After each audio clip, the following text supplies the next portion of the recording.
আজ মেঘলা ওয়েদার, বৃষ্টি হচ্ছে হালকা। ভীষণ চিলি চিকেন আর ফ্রাইড রাইস খেতে ইচ্ছা করছে।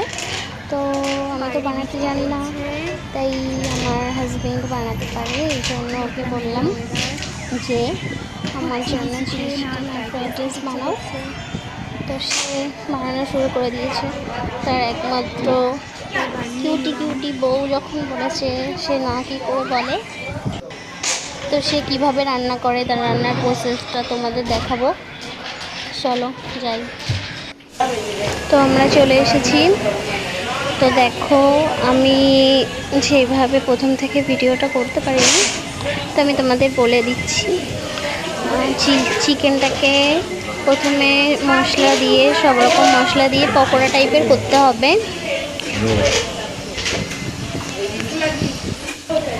তো আর এক সাইডে গাজরটাকে কুচিয়ে নিয়েছি। একটা ফ্রাইড রাইসে দেবার জন্য গাজরটাকে কুচিয়ে ঘি আর সাদা তেল দিয়ে ভেজে নিচ্ছি। আর এক সাইডে চিকেনটাকে পকোড়া করা হচ্ছে। মাম্পি খাবে, তাই জন্য বানিয়ে দিচ্ছি।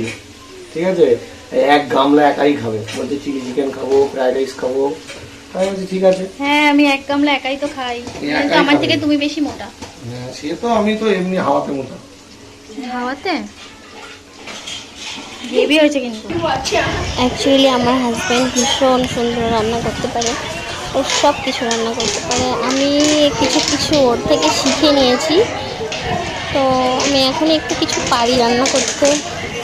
তো আমাদের ওটা হয়ে গেছে ভাজা। এবার আমরা কাজু আর কিশমিশটাকে ভেজে নেব ঘি দিয়ে ভালো করে। আর এক সাইডে আমাদের পকোড়া বানানো কমপ্লিট। এবার ওগুলো আস্তে আস্তে তুলে নিতে হবে। বেশি জোরে জোরে ঘোটাঘুটি করলে ওটা ভেঙে যাবে। না সরি, ভুল হয়ে গেছে, একটু বেশি হবে। আমাদের কাজু কিশমিশ ভাজা কমপ্লিট। এক সাইডে চিকেন পকোড়া হয়ে গেছে, আর এক সাইডে গাজর, ক্যাপসিকাম আর বিনস ভাজা হয়ে গেছে। চিলি চিকেনের জন্য তেলটাকে গরম করে তার মধ্যে ক্যাপসিকামগুলো দিয়ে দিয়ে হালকা ভেজে নিতে হবে। এরপর যখন ক্যাপসিকামগুলো ভাজা হয়ে যাবে, তার মধ্যে পেঁয়াজ দিয়ে দিতে হবে। তারপরে পেঁয়াজটা যখন ব্রাউন কালার হয়ে যাবে, যতক্ষণ না ব্রাউন কালার হচ্ছে ততক্ষণ আমাদের ভেজে নিতে হবে। শুধু ঝগড়া হয় এর সাথে আমার রাঁধতে গেলে। কাজ বাজ ধরো, এটা দিয়ে ধরো। এবার এটা যতক্ষণ না ব্রাউন কালারের হচ্ছে ততক্ষণ এটাকে ভাজতে হবে। তারপর ব্রাউন কালার হয়ে গেছে, এবার আমরা এর মধ্যে লবণ দিয়ে দেব।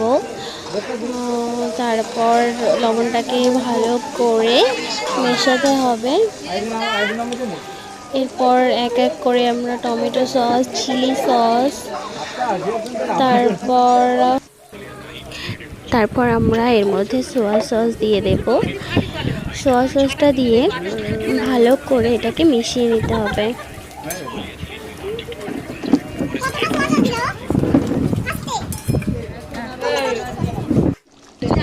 এবার এর মধ্যে লঙ্কার গুঁড়ো, কিছুটা লঙ্কার গুঁড়ো দিয়ে দেব কালারটা হওয়ার জন্য। তো লঙ্কার গুঁড়োটা দিয়ে আমরা এটাকে ভালো করে মিশিয়ে নেব।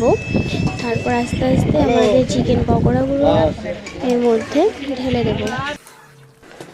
এরপর ভালো করে কষিয়ে নিতে হবে। তারপর ভালো করে কষানোর পরে তার মধ্যে আমরা গরম জল অ্যাড করে নেব। এবার জিনিসটাকে ভালো করে কষিয়ে নেব। তারপর থালা দিয়ে কিংবা কিছু একটা ঢাকনি দিয়ে ভালো করে ঢেকে ঢেকে এটাকে কষাতে হবে। তারপর প্রায় আধা ঘন্টা মতো কষানোর পর আমাদের রান্না কমপ্লিট।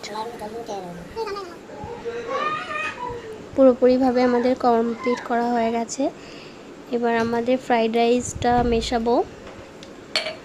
সব কিছু মশলা, ঘি সব কিছু দেওয়া হয়ে গেছে। এবার এটাকে মশলা সব কিছু দিয়ে মাখিয়ে মিক্সড করে আমরা সার্ভ করব।